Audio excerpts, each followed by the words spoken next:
Sir আমার এই ফাইলটা একটু সই করে দেন। সই করে দিয়েছে, এবার একটা খাম ধরে দিয়ে বললো, স্যার এটা আপনার জন্য। এই ঠিক না? হ্যাঁ। আর যদি ফাইল সই করার পরে কিছু না দেয়, বেটার দিকে তাকিয়ে তো রয়েছে নেই, কি ব্যাপার, এই লোক কি এই সমাজে বসবাস করে না, দিনকাল বুঝে না কিছু। কলিং বেল টিপ দিছে, তার এপিএস পিয়ন যে আসছে, এই লোকটারে কিছু বলো, সে তো ফাইল সই করে চলে যাচ্ছে। বারান্দা দিয়ে যাওয়ার পর, ফাইল সই হয়েছে আপনার? হয়েছে। স্যারের কিছু দেন না? হ্যাঁ, স্যারের কিছু দেন না কি? আমি মনে ভুল বলছি? আপনারা মনে এটার ভুক্তভোগী না? সিটি কর্পোরেশন ট্যাক্স দিতে গেলে, হোল্ডিং ট্যাক্স দিতে গেলে, কিংবা আপনি জন্ম নিবন্ধন করাইতে গেলে মনে হয় আপনি ভুক্তভোগী না, তাহলে চুপ করে নীরব আছেন কেন? পৃথিবীতে এখন পর্যন্ত কোনো গ্রন্থ আবিষ্কার হয়নি যা কোরআনের সাথে প্রতিযোগিতায় বসতে পারে। হয়েছে?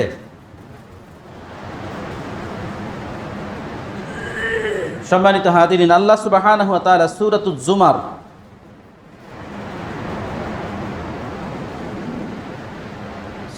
জুমার শাব্দিক অর্থ হলো দলবদ্ধ জনতা। সূরাটার নাম হলো সূরাতুজ জুমার, এর শাব্দিক অর্থ হলো দলবদ্ধ জনতা। এই একটা সূরা দিয়ে আপনি বুঝেন। আপনি যখন বললেন লা ইলাহা ইল্লাল্লাহ, কি বললেন? এখন লা ইলাহা ইল্লাল্লাহ বলা ব্যক্তিগুলো এই লা ইলাহা ইল্লাল্লাহর কালেমার পতাকা যেখানে থাকবে, তারা সেখানে একত্রিত এক পতাকার নিচে দলবদ্ধ থাকবে, নাকি লা ইলাহা ইল্লাল্লাহর কালেমার পতাকা ব্যতীত ভিন্ন ভিন্ন পতাকায় তারা বিক্ষিপ্ত থাকবে?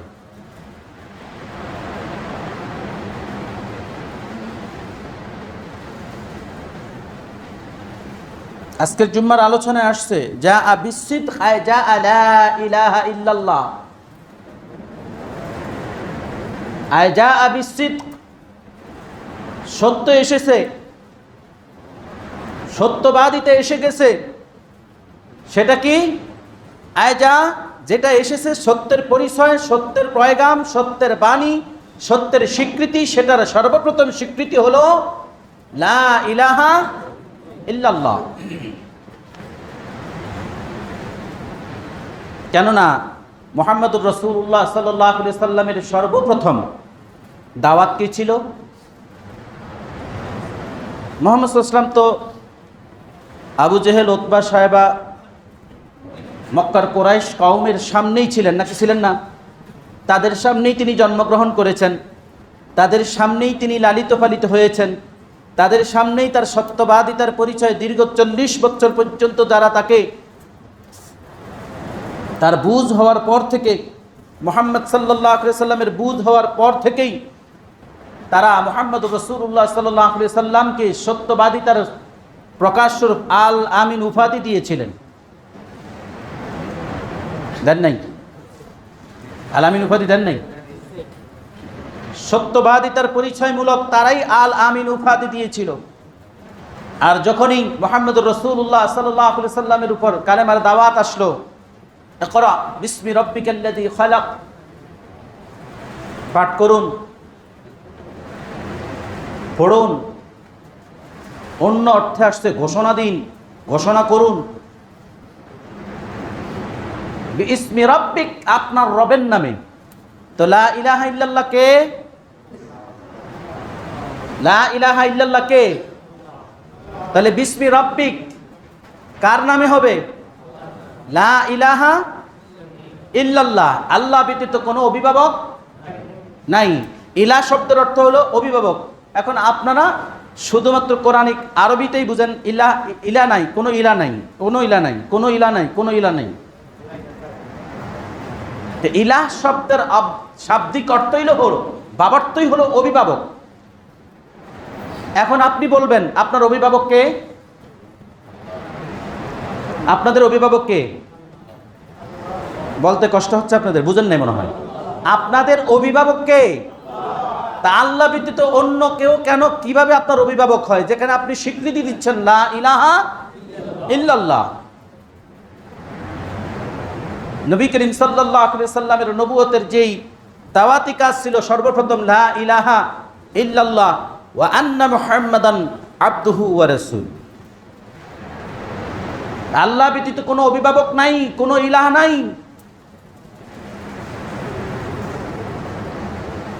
মুহাম্মদুর রাসূলুল্লাহ সাল্লাল্লাহু আলাইহি ওয়াসাল্লাম আল্লাহ তাআলার প্রেরিত বান্দা ও রাসূল।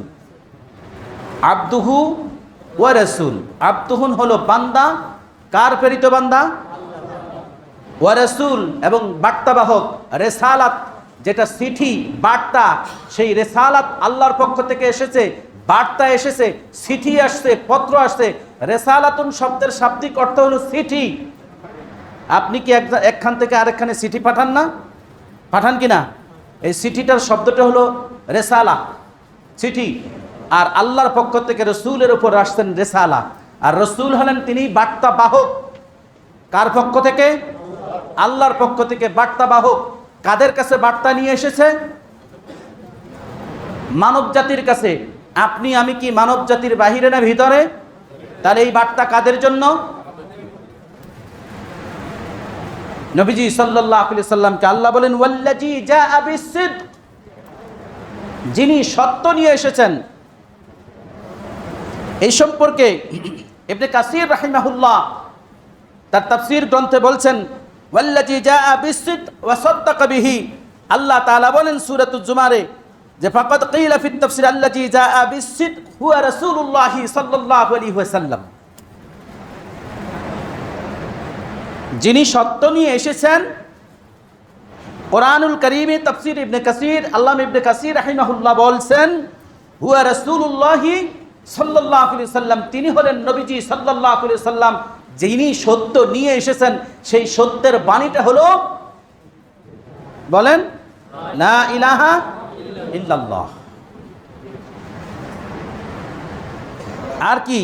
ওয়া সাদ্দাকা বিহি, আর সেই সত্যবাণী রেসালাত। উলাইকা হুমুল মুত্তাকুন, যে রেসালাতের বাণী সেটা হলো আল কোরআন, যে সত্য বাণীটা। ওয়া সাদ্দাকা বিহি, এই বিহির মার্জাতে যেটা নিয়ে আসছেন, সেই গ্রন্থটা কি? আল কোরআন।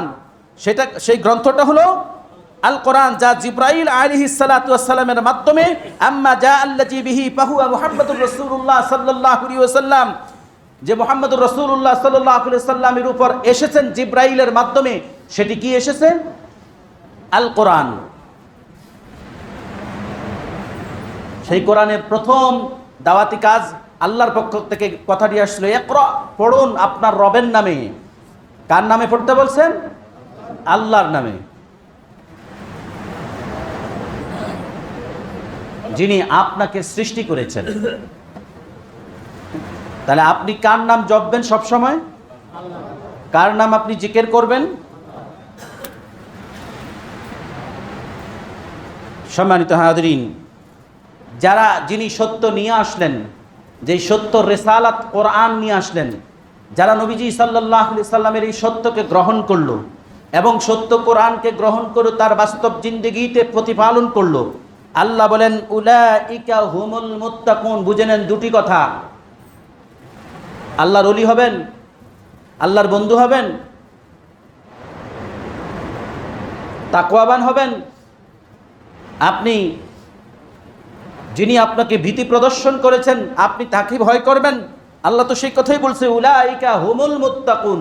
এই কোরআন তাদেরকে যেই বিষয়ে ভীতি প্রদর্শন করেছেন, সুস্পষ্ট ঘোষণা করেছেন, সেগুলোকে তারা গ্রহণ করেছে, এই সত্যকে গ্রহণ করেছে, সত্যের পয়গাম লা ইলাহা ইল্লাল্লাহর স্বীকৃতি দিয়েছে, আকিমুসসালাহ নামাজ প্রতিষ্ঠা করেছে, যাকাত প্রদান করেছে এবং রমাদান কারীমের সিয়াম পালন করেছে। আল্লাহ বলেন উলাইকা হুমুল মুত্তাকুন, এরাই হলো ফরহিজগার। এরাই হলো কি? ফরহিজগার। এরাই হলো মুত্তাকি, এরাই হলো তাকওয়াবান। অতএব পরবর্তী অংশের তাফসীরের মধ্যে আসছে এই মুত্তাকিদের জন্য রয়েছে জান্নাত। মুত্তাকিদের জন্য রয়েছে জান্নাত। কেননা নবী করিম সাল্লাল্লাহু আলাইহি সাল্লামের আয়েশা রাদিয়াল্লাহু তাআলা থেকে বর্ণিত হাদিস মুসলিম শরীফে আসছে, নবীজি সাল্লাল্লাহু আলাইহি সাল্লামের কাছে এক ব্যক্তি এসে বলল, ইয়া রাসূলুল্লাহ, আমি আমার জীবনকে যেভাবে ভালোবাসি তার চেয়ে বেশি আমি আপনাকে ভালোবাসি, আর আমার আপনার মধ্যে রাসূলের ভালোবাসা আছে শুধু মসজিদে এক টুকরা মিষ্টি আসবে, খাবারের শেষে মিষ্টি খাওয়া, এটা রাসূলের সুন্নাত, এই হলো আমার আপনার ভালোবাসা। কিন্তু আমার কর্মের জগতে আমি আমার যেই কর্ম করি এই কর্মের জায়গা কিন্তু রাসূলের ভালোবাসা আমার নাই। আমার পারিবারিক জিন্দেগিতে, আমার পারিবারিক জীবনে আমার ভালোবাসা নাই, সন্তান প্রতিপালনে আমার ভালোবাসা রাসূলের প্রতি নাই। কারণ আপনি যদি রাসূলের প্রতি ভালোবাসা থাকতো, রাসূল নির্দেশ দিয়েছেন তোমাদের সন্তানরা 10 বছর বয়সে উপনীত হলে তাদেরকে সালাতের তাকিদ দাও, 7 বছর বয়স হলে তাদেরকে সালাতের তাকিদ দাও, প্রশিক্ষণ দাও, 10 বছর বয়স হলে তাদেরকে নামাজে বাধ্য করো। এবং নাসাই শরীফের হাদিসে আসছে, তিরমিজি শরীফের হাদিসে আসছে যে তোমাদের সন্তানরা যদি তখনও সালাত আদায় না করে তাদেরকে মৃদু প্রহার করো, অর্থাৎ শাস্তি দাও। আসেনি হুজুর হাদিসে? হ্যাঁ, কারণ মুসল্লিরা বলবে হুজুর এখানে গল্প বলে গেছে। যারা হাদিস পড়েছেন তারা জানবেন, যিনি পড়েন নাই তার কাছে এটা ভাসমান হবে। আমি ঠিক এভাবে বুঝাচ্ছি, বটতলা থেকে যদি কোনো এক ব্যক্তি নতুন একজন মানুষ জিজ্ঞেস করে, আপনারা যারা কোরআনের চর্চার কাছে নাই, হাদিসের চর্চার কাছে নাই, এখনো আপনাদের কাছে কোরআন নতুন, হাদিস নতুন, আপনি কালেমা লা ইলাহা ইল্লাল্লাহ ওই পর্যন্ত আপনি ইমানদার, এরপরে না। ওই পর্যন্ত আপনি নিজেকে মুসলমান বা ইমানদার দাবি করেন, এরপর আপনি না বলে কিভাবে? একজন আগন্তুক যিনি আপনার এই অত্র এলাকা চিনেন না, তিনি বটতলায় এসে জিজ্ঞেস করলেন কাউকে, ভাই এখানে মসজিদ কোথায়? জিজ্ঞেস করতে পারে না? মসজিদ কোথায় জুম্মার নামাজ পড়ব? তখন কোনো এক ব্যক্তি বললেন যে ওই পাশেও আছে, এই পাশেও আছে, এই রোডও যাইতে পারেন, ওই রোডও যাইতে পারেন। কিন্তু তিনি কি দেখিয়ে দিতে পেরেছেন এই যে মসজিদ এখানে? তিনি দেখিয়ে দিয়েছেন এই দিকে যান অথবা ওই দিকে যান। হ্যাঁ, কিন্তু তিনি এখনো নতুন, তিনি তো দেখেনই না মসজিদ কই, দেখছেন? তিনি ওনার কথার ভিত্তিতে হাঁটতেছেন, হ্যাঁ আমি সামনে গেলে মসজিদটা পাবো বা ওই পাশে মসজিদটা পাবো। তাহলে এই ব্যক্তির কাছে মসজিদ চিনতে পারাটা এখন তার জন্য কঠিন নাকি সহজ? রাস্তাটা চিনে বের করতে সহজ নাকি কঠিন? তার উপরে আপনাদের এই গলির রোডে যদি ঢুকে, আবার এই মসজিদের রোডের যদি আইসা সে দেখতে চায় মসজিদ কই, মসজিদ তো দেখি না, সে এখানে আইসা আবার চিন্তা করবে কিনা বা কাউকে জিজ্ঞেস করবে কিনা? ঠিক কোরআন যখন আপনি পড়েন না, রসুলের সুন্নাহ যখন আপনার চর্চার মধ্যে নাই, আমলের মধ্যে নাই, এলেমের মধ্যে নাই, ঠিক কোরআন এবং সুন্নাহর কথা যখন আমরা বলি আপনাদের কাছে ঠিক এই রাস্তা না চিনার মতো নতুন এবং অপরিষ্কার। আর যখন আপনি মসজিদে নিয়মিত আসেন, আপনি কারোরে জিজ্ঞেস করবেন? হ্যাঁ, কারোরে জিজ্ঞেস করবেন না, কারণ আপনি তো চিনেনই মসজিদের রাস্তা। অতএব কিতাবুল্লাহ সুন্নাতে রাসূলের কথা যখন আমরা বলবো, আর এটা যখন আপনার এলমের মধ্যে আসে বা জানা আছে, তখন আপনার কাছে পরিষ্কার, হ্যাঁ ওই জায়গায় তো পড়েছি, হ্যাঁ কোরআনের ওই আয়াতই তো আমি পড়েছি, হ্যাঁ ওই জায়গায় তো পড়েছিলাম, হ্যাঁ ওই অনুবাদটাই তো পড়েছিলাম, হুজুর যেটা বলেছে এটা তো ঠিক আছে। কথাগুলো ভুল বলছি মনে হচ্ছে? এই জন্য আপনি আপনার জায়গা থেকে লা ইলাহা ইল্লাল্লাহর স্বীকৃতির পর যখন আপনি সলাত আদায় করবেন, তাই সলাতের সমস্ত ফরজিয়াত আর ওয়াজিবাত এলেম অর্জন করা আপনার উপরে ফরজ। সম্পদ আছে, আপনি জাকাত দিতে হবে, জাকাত দেওয়া ফরজ। অতএব কোন প্রক্রিয়ায় জাকাত দিতে হবে, কাদেরকে দিতে হবে, এই এলেম অর্জন করা আপনার উপরে ফরজ। আপনি ব্যবসায়ী, ব্যবসা করবেন, অতএব আপনি কোন প্রক্রিয়ায় ব্যবসা করে আল্লাহ সন্তুষ্ট হবেন, রাসূল করিম সাল্লাল্লাহু আলাইহি সাল্লাম সন্তুষ্ট হবেন, এবং সেই এলেম অর্জন করা আপনার উপরে ফরজ। আপনি চাকরিজীবী, রাসূল সাল্লাল্লাহু আলাইহি সাল্লামের সময়কার কিছু লোক রাসূল সাল্লাল্লাহু আলাইহি সাল্লামের আন্ডারে চাকরি করতেন, এটা মনে হয় আপনারা জানেন না, ঠিক না? রাসূল সাল্লাল্লাহু আলাইহি সাল্লামের আন্ডারে তো তখন চাকরি করতেন না, করতেন না? তাহলে জেনে নেন, যাকাত উত্তোলন করার জন্য মুআয ইবনে জাবাল রাদিয়াল্লাহু তাআলাকে মিশকাতের হাদিস মুত্তাফাকুন আলাইহি সনদে বাবু যাকাত অধ্যায়ের মধ্যে হাদিসটি এসেছে। মুআজ ইবনে জাবাল রাদিয়াল্লাহু তাআলা আল্লাহ রাসূল সাল্লাল্লাহু আলাইহি ওয়াসাল্লামের একজন প্রসিদ্ধ খুব কাছের সাহাবী। মুআজকে যখন নির্দেশ দিলেন তুমি ইয়েমেনে চলে যাও, দুটো হাদিস আসছে মুআজকে নিয়ে। একবার কালেমার দাওয়াত দেওয়ার জন্য ইয়েমেনে প্রেরণ করছেন, ওই একটা হাদিস আছে। আবার মুআজ ইবনে জাবাল রাদিয়াল্লাহু তাআলাকে ইয়েমেনে প্রেরণ করেছিলেন সম্পদশালীদের কাছ থেকে যাকাত গ্রহণ করার জন্য।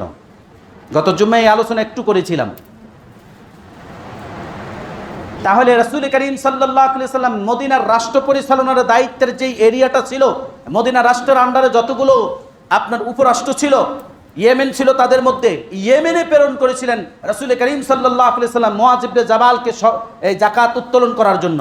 তাহলে রাসূল সাল্লাল্লাহু আলাইহি সাল্লামের আন্ডারে মুআজ ইবনে জাবাল চাকরি করতেন, এই জন্য মুআজকে পাঠিয়েছেন তুমি যাকাত উত্তোলন করে নিয়ে আসো। কথা কি এবার ক্লিয়ার? গনিমতের মালের যে বন্টন হতো, যারা মুজাহিদ ছিল, জিহাদের ময়দানে লড়াই করেছে, সৈনিকদের জন্য এক আলাদাভাবে বরাদ্দ ছিল।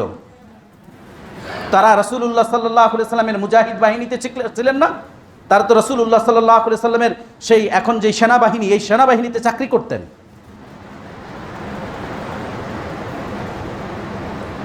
অতএব মুআজ ইবনে জাবাল রাদিয়াল্লাহু তাআলাকে ইয়েমেনে যাকাত উত্তোলন করার জন্য প্রেরণ করলেন। অন্য হাদিসের মধ্যে আসছে অন্য এক ব্যক্তিকে, মুআজ ইবনে জাবাল নয়, আরেক ব্যক্তিকে তিনি ইয়েমেনে যাকাত উত্তোলন করার জন্য প্রেরণ করছিলেন। সেখানে ওই ব্যক্তি গিয়ে যাকাত সম্পদশালীদের কাছ থেকে যাকাত নিয়ে তিনি মদিনায় আসলেন। কিন্তু সেখানে বিপত্তি ঘটলো, যেটা আপনারা চাকরি করতে গিয়ে আপনাদের এখন ঘটে। কিভাবে ঘটে এই হাদিস থেকে পরিষ্কার হয়ে যাবেন। চাকরি তো করেন সরকারি বা কোম্পানি, পরিষ্কার হয়ে যাবে আপনার বেতনের বাহিরে কিছু গ্রহণ করার সুযোগ আপনার জন্য আছে কিনা। মুআজ ইবনে জাবাল ইয়েমেনে যাকাত উত্তোলন করার জন্য গিয়েছিলেন, অন্য আরেকজন সাহাবীকে আরেক সময় আল্লাহর নবী প্রেরণ করেছিলেন। তিনি সেখানে গিয়ে যাকাত উত্তোলনকারীর কাছ থেকে যাকাত গ্রহণ করলেন এবং অভাবীদের মধ্যে বন্টন করলেন। কিছু অংশ উদ্বৃত্ত রইল, যা নবী করিম সাল্লাল্লাহু আলাইহি সাল্লামের কাছে এসে জমা দিলেন। কেননা নির্দেশ ছিল তুমি সম্পদশালীদের কাছ থেকে যাকাত গ্রহণ করবে, দরিদ্রদের মধ্যে তা বন্টন করে দিবে। সম্পদশালীদের কাছ থেকে যাকাত গ্রহণ করবে এবং দরিদ্রদের মধ্যে বন্টন করে দিবে, এটা রাষ্ট্রের দায়িত্ব। আমি গত জুমাতেও আলোচনা করেছিলাম, এটা রাষ্ট্রের দায়িত্ব। তিনি যখন যাকাত গ্রহণ করছিলেন, কিছু সংখ্যক মানুষ যাকাতের মাল আলাদাভাবে দিয়ে তাকে এক্সট্রা কিছু মাল আবার দিয়ে বলল এটা আপনার জন্য। বুঝেছেন কথা না? বুঝেন নাই? যাকাতের মাল দিয়ে দিয়েছে পরিপূর্ণ, এবার তিনি এক্সট্রা কিছু মাল যাকাত উত্তোলনকারী কর্মচারীকে দিলেন এবং বললেন এটা আপনার জন্য। বুঝেছেন না বুঝেন নাই? হ্যাঁ স্যার আমার এই ফাইলটা একটু সই করে দেন। সই করে দিয়েছে, এবার একটা খাম ধরে দিয়ে বললো স্যার এটা আপনার জন্য। কি ঠিক না? হ্যাঁ। আর যদি ফাইল সই করার পরে কিছু না দেয়, বেটার দিকে তাকিয়ে তো রয়েছে নেই, কি ব্যাপার, এই লোক কি এই সমাজে বসবাস করে না, দিনকাল বুঝে না কিছু। কলিং বেল টিপ দিছে, তার এপিএস পিয়ন যে আসছে, এই লোকটারে কিছু বলো, সে তো ফাইল সই করে চলে যাচ্ছে। বারান্দা দিয়ে যাওয়ার পর ফাইল সই হয়েছে আপনার? হয়েছে। স্যারের কিছু দেন না? হ্যাঁ স্যারের কিছু দেন না কি? আমি মনে ভুল বলছি? আপনারা মনে এটার ভুক্তভোগী না? সিটি কর্পোরেশন ট্যাক্স দিতে গেলে, হোল্ডিং ট্যাক্স দিতে গেলে, কিংবা আপনি জন্ম নিবন্ধন করাইতে গেলে মনে হয় আপনি ভুক্তভোগী না। তাহলে চুপ করে নীরব আছেন কেন? আপনার নীরবতাই এই সকল অন্যায়গুলোর আপনি নিজেই সমর্থক।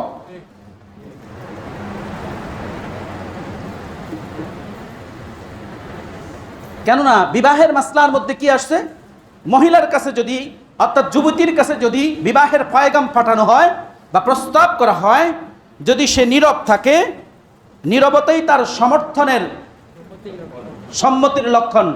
অতএব অন্যায় যখন হচ্ছে আর খাম যখন দেওয়া হচ্ছে, টেবিলের নিচে যখন দেওয়া হচ্ছে, স্যারকে যখন কিছু দিয়েছেন আর আপনাদের সামনে যখন বলা হয় বা এই সমাজের মানুষের কাছে যখন বলা হয়, যখন তিনি নীরব থাকেন, পরিষ্কারভাবে তিনি এটার সমর্থক।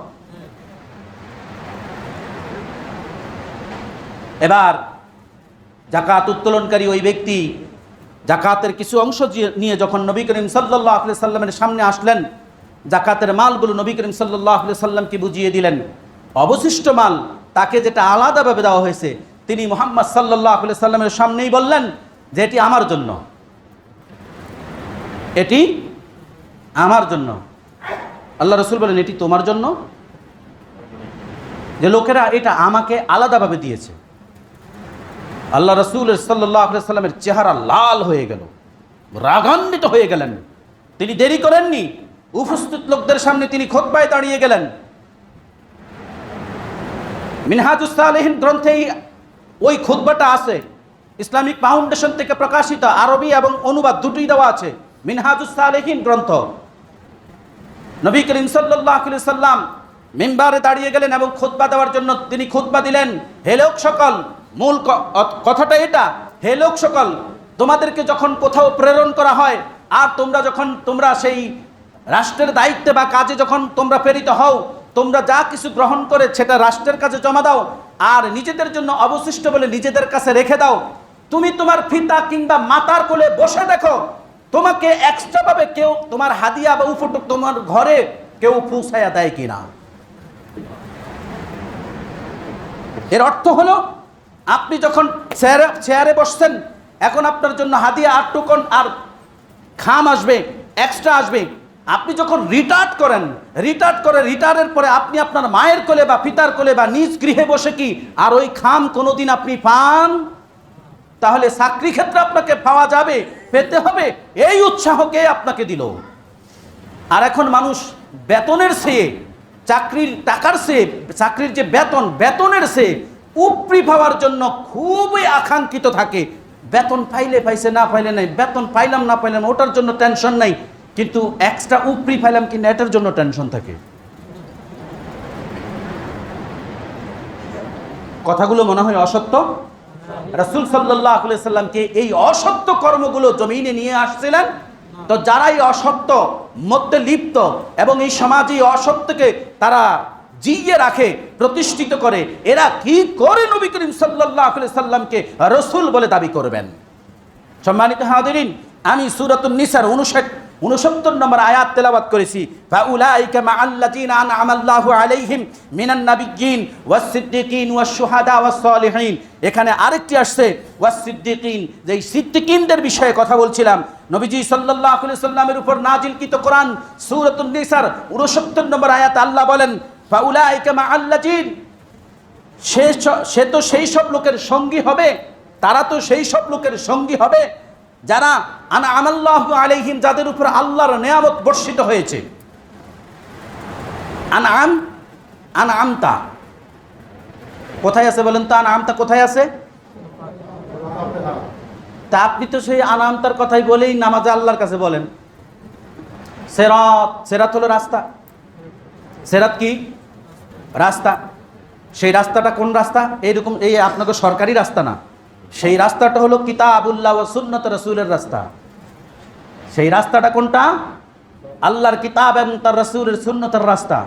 সিরাতাল মুস্তাকিম, মুস্তাকিম ইস্তিকামত, দৃঢ়, অর্থাৎ যেই পথে গিয়েছেন, যা রাসূল করিম সাল্লাল্লাহু আলাইহি সাল্লামকে সূরাতুল কাফিরুন নাজিল করে দেওয়া হয়েছে, সূরাতুল হুদের 112 নম্বর আয়াত নাজিল করা হয়েছে। ইস্তিকামত এমন দৃঢ় পথ যা আপনার জন্য ডানে কিংবা বামে এক চুল পরিমাণ কাত হওয়ার, এদিক কিংবা ওদিক হওয়ার সুযোগ নাই। অতএব আপনাকে যার উপরে দৃঢ়তা দেওয়া হয়েছে আপনি তার উপরে অটল থাকুন এবং এটার উপরে আপনি অটল থাকুন। আপনি এক চুল পরিমাণ ডানে কিংবা ডানে বামে যাওয়ার সুযোগ নেই। সূরাতুল কাফিরুন নাজিল হয়েছে, কুল ইয়া আইয়ুহাল কাফিরুন লা আ'বুদু মা তা'বুদুন। আপনি তাদেরকে জানিয়ে দিন আমি যার ইবাদত করি তোমরা তার ইবাদত করো না। অতএব আল্লাহকে ব্যতীত আপনার জন্য যখন আপনি লা ইলাহা ইল্লাল্লাহর স্বীকৃতি দিলেন, আর অন্য কারো ইবাদত, অন্য কারো গোলামি, অন্য কারো তাবেদারি, অন্য কাউকে অভিভাবক মানা আপনার ঈমানদারের জন্য সুযোগই নেই। আছে? সুযোগ আছে? তাহলে আপনাকে লা ইলাহা ইল্লাল্লাহর পতাকার নিচেই থাকতে হবে, এর বাহিরে যাওয়া যাবে না, সুযোগ নাই। কারণ আপনিই তো বলছেন লা ইলাহা ইল্লাল্লাহ, আল্লাহই তো আমার অভিভাবক। তিনি ব্যতীত আমার কোনো অভিভাবক নাই। তাহলে আবার অন্য পতাকার যেই ঝান্ডাবাহী যে আছে তাকে কিভাবে অভিভাবক মানি? তাহলে এটা তো কুফুরির শামিল, এটা তো শিরকের শামিল। কেননা আল্লাহ ব্যতীত অন্য কাউকে গ্রহণ করাই তো শিরক। কেননা আল্লাহ সুবহানাহু ওয়া তাআলা একাধিক আয়াতে বলছেন, আল্লাহ তা'বুদু ইল্লা ইয়্যাহ ওয়া বিল ওয়ালিদাইনি ইহসানা। আছে না নাই? ওয়াকাদা রাব্বুকা আল্লা তা'বুদু ইল্লা ইয়্যাহ, আসেনি হুজুর? সূরাতুল বাকারা 83 নম্বরে আল্লাহ বলেন, আল্লাহ তা'বুদু ইল্লা ইয়্যাহ। ওই আয়াতে বনী ইসরাইলদের কাছ থেকে প্রতিশ্রুতি নেওয়া হয়েছিল,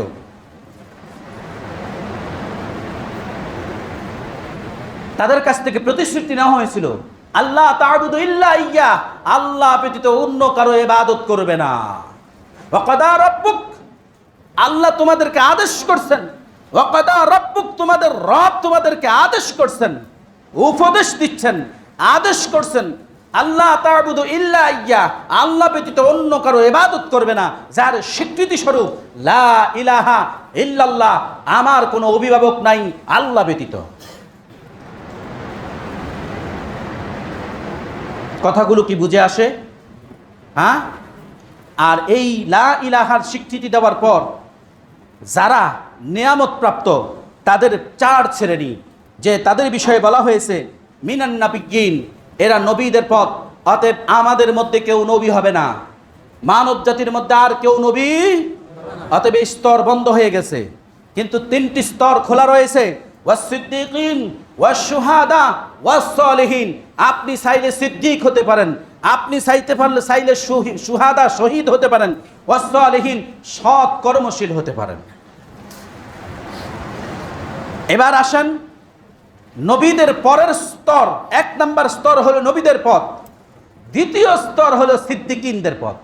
যা আবু বকর সিদ্দিক, তার নাম ছিল আবু বকর, পরবর্তীতে তার সত্যবাদিতার পরিচয় স্বরূপ নবীজি সাল্লাল্লাহু আলাইহি সাল্লাম তাকে সিদ্দিক উপাধি দিয়েছেন, আবু বকর সিদ্দিক।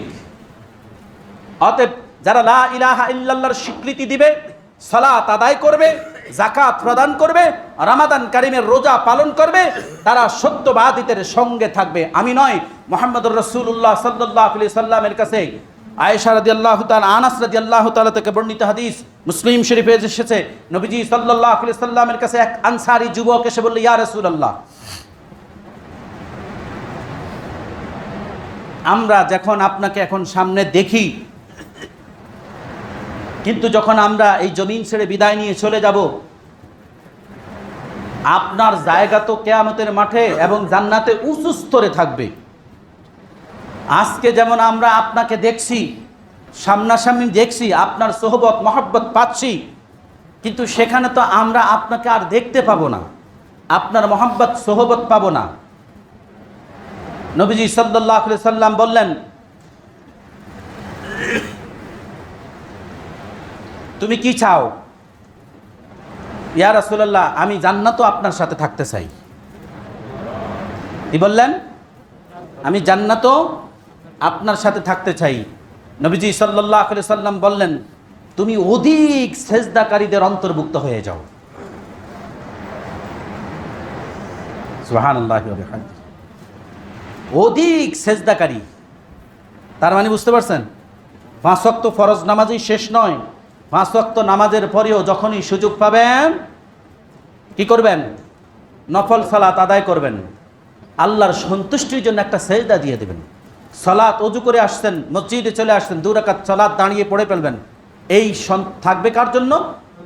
আল্লাহর সন্তুষ্টির জন্য। কিসের জন্য?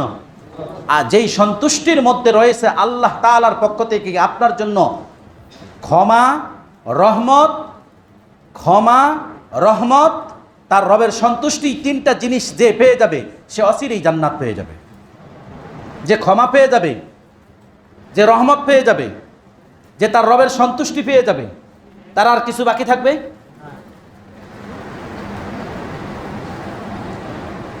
অতএব সিদ্দিকিন যারা সত্যবাদী, এই সত্যবাদীদের স্তর হলো এরা আল্লাহ পাকের পক্ষ থেকে নাজিলকৃত যাহা কিছু পেয়েছে তা সত্য বলে গ্রহণ করেছে এবং তা তদ্নুযায়ী তারা কর্মে সম্পাদন করে, এটার উপরেই তারা তাদের নিজেদের জীবনকে অতিবাহিত করে শেষ পর্যন্ত, জীবনের শেষ নিঃশ্বাস পর্যন্ত এর উপরেই অটল ছিল। ক্লিয়ার? এখন আপনি কোন স্তরে? নবীদের স্তরে তো হবেনই না। সিদ্দিকিন, সত্যবাদী। সত্যবাদীদের পরিচয় হলো তারা আল্লাহ পাকের পক্ষ থেকে আনিত কোরআন, এই কোরআনের উপর তারা অটল থাকবে, যা পেয়েছে তা গ্রহণ করবে এবং তদনুযায়ী তার নিজের জীবন জিন্দিগি পার করবে, এর বাহিরে সে যাবে না এবং জীবনের শেষ নিঃশ্বাস পর্যন্ত এর উপরে তিনি অতিবাহিত করে দিয়েছে। এরাই হলো আমাদের সমাজে আমরা যাকে তাকে আল্লাহর ওলি বলি। না না না, বিড়ি সিগারেট টানা ব্যক্তি কখনো আল্লাহর ওলি হয় না। সুদ খাওয়া ঘুষ খাওয়া ব্যক্তি আল্লাহর ওলি হয় না।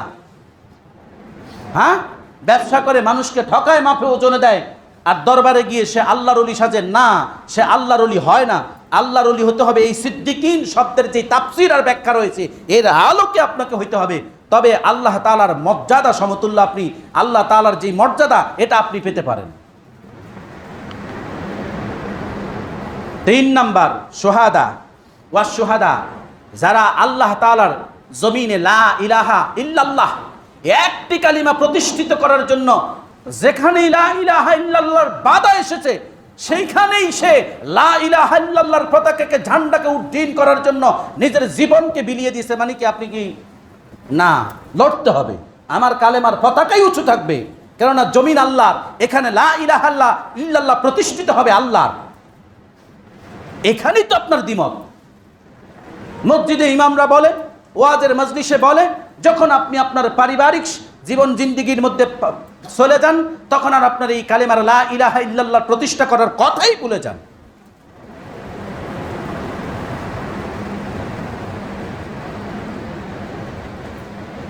নবী করিম সাল্লাল্লাহু আলাইহি সাল্লামের একজন দাস ছিল সাওবান রাদিয়াল্লাহু তাআলা, তাকে আজাদ করে দেওয়া হয়েছিল।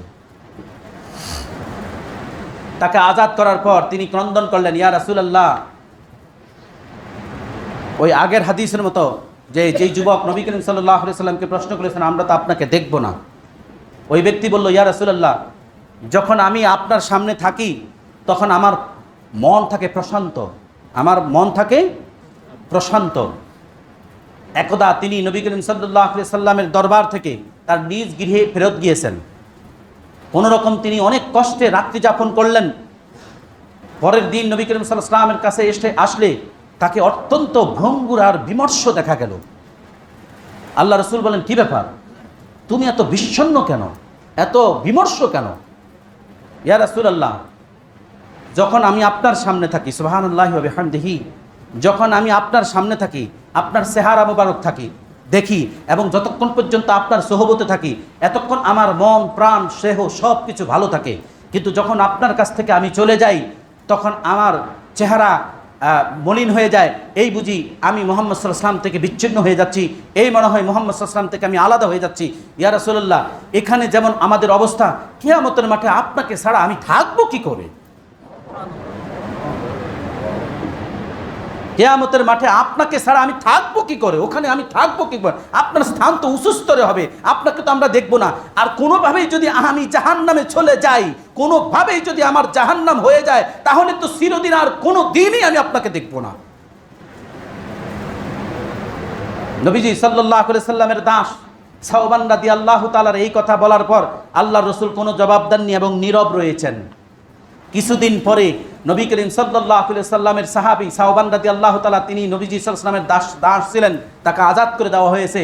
তিনি তার মর্যাদার জন্য, তার শানে আল্লাহ সুবহানাহু ওয়া তাআলা কোরআনের এই আয়াতটি নাজিল করেন, ফাউলাইকা মাআল্লাযীনা আনআমাল্লাহু আলাইহিম মিনান নাবিয়্যিন ওয়াস সিদ্দীকিন ওয়াস শুহাদা ওয়াস সালিহিন। অতএব তোমরা জমিনের মধ্যে তোমরা যেমন রসুলকে দেখে সন্তুষ্ট হও, ওখানেও যেমন তোমরা রসুলের সাথে থাকতে চাও সন্তুষ্ট, তাহলে জেনে রাখো এই 4টা পথই হলো সত্য পথ, নবীদের পথ, সিদ্দিকিন সত্যবাদীদের পথ, ওয়াস শুহাদা এবং শহীদদের পথ, ওয়াস সালিহিন সর্বদাই সৎ কর্মশীল, সৎ কর্মের মধ্যে থাকতে হবে। তোমরা এই চারটার কোনো একটার মধ্যে যদি কেউ যেয়ে যায়, তার গোটা জীবনটাই সে সত্যবাদিতার উপর পরিচালিত করেছে, সব সময় তার জীবনটাই সে সালিহিন সৎ কর্মের উপর পরিচালিত করেছে। শুহাদা আল্লাহর কোরআন এবং আল্লাহর রসুলের ইজ্জত সমুন্নত করার জন্য, কোরআনকে সমুন্নত করার জন্য, লা ইলাহা ইল্লাল্লাহর এই কালেমার পতাকাকে সমুন্নত করার জন্য তার নিজের জীবনকে ইসলামের জন্য বিলীন করে দিয়েছে, শহীদ হয়ে গিয়েছে। এরাই নবী করিম সাল্লাল্লাহু আলাইহি সাল্লামের কাছাকাছি থাকবেন।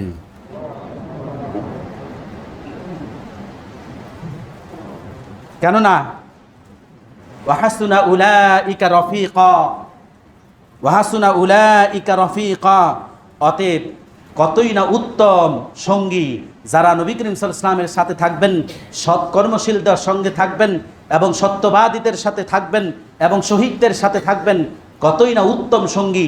কেননা নবী করিম সাল্লাল্লাহু আলাইহি ওয়াসাল্লামের ওফাতের সময় তিনি কথা বলা বন্ধ হয়ে গিয়েছিল, তার গলার স্বর ছোট হয়ে গিয়েছিল। আয়েশা রাদিয়াল্লাহু তাআলা থেকে বর্ণিত মুসলিম শরীফের হাদিসে আসছে, নবীজি সাল্লাল্লাহু আলাইহি ওয়াসাল্লামের ওফাতের সময় তিনি স্বাভাবিকভাবে তিনি আর উঠতে পারতেন না, এমনকি তার কথার আওয়াজটাও ক্ষীণ হয়ে গিয়েছিল, তিনি কথা বলতে পারতেন না, ছোট হয়ে গিয়েছিল। কিন্তু সর্বশেষ তিনি যেটি দোয়া করেছিলেন আল্লাহ সুবহানাহু ওয়া তাআলার কাছে, আয়েশা রাদিয়াল্লাহু তাআলা বলেন, আমি সেই দোয়া শুনতে পেয়েছি। নবীজি সাল্লাল্লাহু আলাইহি ওয়াসাল্লাম বলছেন, আল্লাহুম্মা গফিরলি ওয়ারহামনি ওয়া আলহিকনি বির রাফিকিল আ'লা। তিনি আল্লাহ তাআলার সাথে মিলিত হওয়ার জন্য আল্লাহর কাছে দোয়া করলেন, আল্লাহুম্মা গফিরলি, হে আল্লাহ আমাকে ক্ষমা করো, ওয়ারহামনি আমার প্রতি দয়া করো, ওয়া আলহিকনি আমাকে মিলিত করে দাও, বির রাফিকিল আ'লা আমার পরম বন্ধুর সাথে আমাকে মিলিত করে দাও। সুবহানাল্লাহি ওয়া বিহামদিহি। আর আমরা মৃত্যুর সময় আমাদের এমন হাল হয়, এটার কারণ হলো আমাদের জীবন জিন্দেগির কর্মের কারণে আমার মৃত্যুটা ভালো কিংবা মন্দের মধ্যে হবে। কেননা কুল্লু নাফসিন যায়িকাতুল মাউত ওয়া নাবলুকুম বিশ-শাররি ওয়াল খাইরি ফিতনা, প্রত্যেক মানব শিশুই জন্মের মৃত্যুর স্বাদ গ্রহণ করবে, প্রত্যেক জীবন্ত প্রাণীই মৃত্যুর স্বাদ গ্রহণ করবে। ওয়া নাবলুকুম, আমি তোমাদেরকে পরীক্ষা করব। সূরাতুল আম্বিয়া 34 নম্বর আয়াতে আল্লাহ তাআলা বলছেন, ওয়া নাবলুকুম, আমি তোমাদেরকে পরীক্ষা করব, আমি তোমাদেরকে পরীক্ষা করব জমিনের মধ্যেই বিশ-শাররি ওয়াল খাইরি ফিতনা, তিন অবস্থায়, কেউ মন্দ অবস্থায় মৃত্যুবরণ করবে, ওয়াল খাইর কেউ ভালো অবস্থায় মৃত্যুবরণ করবে, ওয়াল ফিতনা কেউ ফিতনার মধ্যে নিপতিত অবস্থায় মৃত্যুবরণ করবে। এই তিন অবস্থার মধ্যে আমি তোমাদের মৃত্যু দান করব। এখন আপনার জীবন জিন্দেগির কর্মের উপরেই আপনার মন্দের সাথে মৃত্যু হবে, অথবা কল্যাণের সাথে মৃত্যু হবে, অথবা ফিতনায় নিমজ্জিত অবস্থায় মৃত্যুবরণ হবে। ফিতনা কি? ফিতনা হলো আপনি এতক্ষণ সুস্থ ছিলেন, এখন মৃত্যুর সময় বলতেছেন, এত কষ্ট দেয় কেন? আল্লাহর কি চোখে এসে আমাকে দেখে না? এত কষ্ট দেয়, আমার মরণ দেয় না কেন? এটাই হলো আপনার জন্য ফিতনা। এবং যে ব্যক্তি এই অবস্থায় মৃত্যুবরণ করবে আল্লাহকে গালি দিয়ে, তার অবস্থাটা কোন হাল হতে হবে বুঝতেই পারছেন? তার আর ঈমানের সাথে মৃত্যু হবে না। আল্লাহ সুবহানাহু ওয়া তাআলা আমাদের সকলকে জানার, বুঝার, মানার, আমল করার তৌফিক দান করুন।